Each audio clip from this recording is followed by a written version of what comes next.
Hi everyone, welcome back to my channel. ఈరోజు ములక్కాడ mutton curry ఎలా చేయాలో చూద్దాం. మీకు కనుక ఆ వీడియో నచ్చినట్టయితే లైక్ చేయండి, షేర్ చేయండి, నా ఛానల్ని సబ్స్క్రైబ్ చేయండి. దీనికోసం ముందుగా బాండీ తీసుకుని 6 స్పూన్స్ ఆయిల్ యాడ్ చేసుకోండి. ఆయిల్ హీట్ అయ్యాక మనం కట్ చేసి పెట్టుకున్న మటన్ని అందులో వేసుకోవాలి. మటన్ వేసినప్పుడే 1 స్పూన్ అల్లం వెల్లుల్లి పేస్ట్ వేసి మటన్తో పాటు ఉడకనివ్వాలి. అప్పుడు అల్లం వెల్లుల్లి పేస్ట్ యొక్క రుచి అనేది మటన్కి పడుతుంది. మటన్లో ఉన్న వాటర్ అంతా ఇంకిపోయేంత వరకు వేపుకోవాలి. ఈ విధంగా అయ్యాక ఉల్లిపాయ ముక్కలు, ములక్కాడ ముక్కలు వేసుకోవాలి.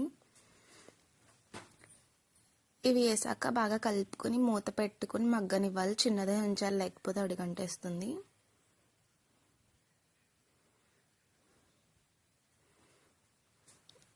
ఉల్లిపాయ ముక్కల్ని బాగా మగ్గనివ్వాలి. మనం చూడండి, కొంచెం కొంచెంగా మగ్గుతున్నాయి. ఈ విధంగా మగ్గాక మనం ఇందులోకి అల్లం వెల్లుల్లి, జీలకర్ర, లవంగాలు ఇవి వేసుకొని ఒక పేస్ట్ చేసుకొని అందులో వేసుకోవాలి.